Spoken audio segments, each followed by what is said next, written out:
My name's Jay Kanahara. In terms of, from a professional sense, I'm a banking professional. I've been in banking for 15 years at two of the major banks. And I've been in risk and compliance. So Jay, tell me a little bit about the pros and cons of consulting as opposed to banking roles.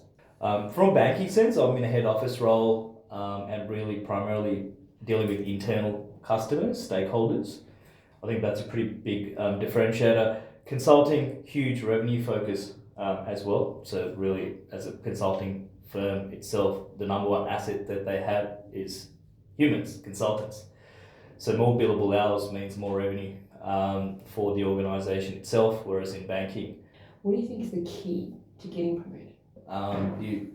The organisation highly values people leadership, motivating people, tapping into their intrinsic, extrinsic motivations, really fostering relationships with more senior people, executives. And I think that's one of the things I would say to anyone that's listening to your podcast is that absolutely, as a professional, corporate professional, you need to be good at your job from a technical perspective. That's the baseline.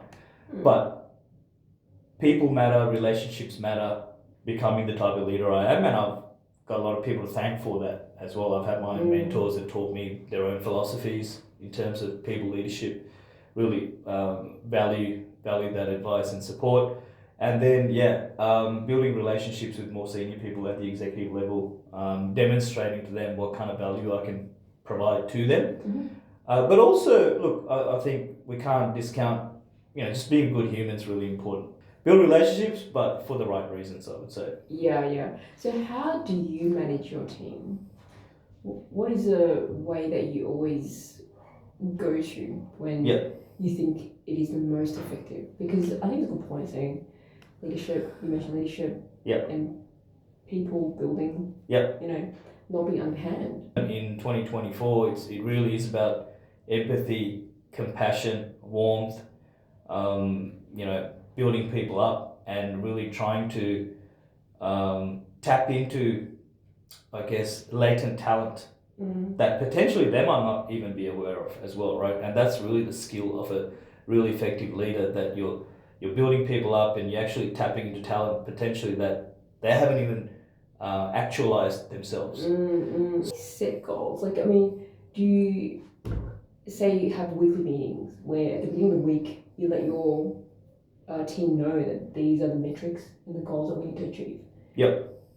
Our CEO is really big on focusing on priorities and 5 things, no more than 5 things. That's what we call the big 5. The goals are really more about winning market share, making sure our net promoter scores are high. We're winning from that perspective. So you mean retention of staff matters? Totally, yeah. Engagement is a big thing at my bank, more so than any other bank. If there are members in your team not underperforming, how do you bring their performance up? Oh, good question. The motivations, what are the intrinsic, extrinsic motivators that you have? Having open conversation, open, honest, authentic conversation.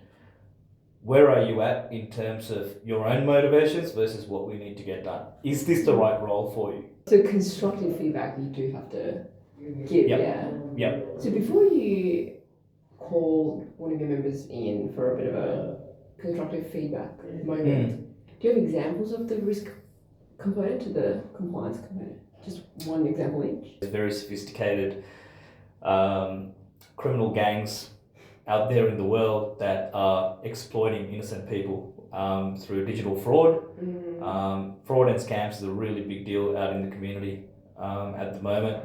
Trying to reduce it as best as we can, but it's a tough fight because the criminals are in front of us at the moment. They seem to be more sophisticated. We're always catching up. Compliance obligation is law, basically. Say you need to submit what we call a suspicious matter report. If you're dealing with a potential fraudster, you think this person's suspicious, it's actually a regulatory requirement to submit this thing called a suspicious matter report. How does the red flags or triggers come about when your team has to go in and start fixing things up? So is it through the retail level at a bank, or We would you say don't really- fraud is a big thing? Yeah, not so much retail level. We don't. It's more operational level that we get involved in at the head office level, head office level, I should say. So really, for us, it's what's the intent of a particular control, what we call it. What is it supposed to do? What is it supposed to prevent or detect? What kind of risk?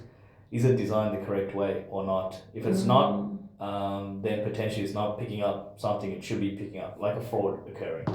Whereas when you're building a software product or a service to businesses, and if they absolutely have that problem, they're willing to pay for it, right? Is it a B2C, business to consumer product, or is it B2B, business to business product?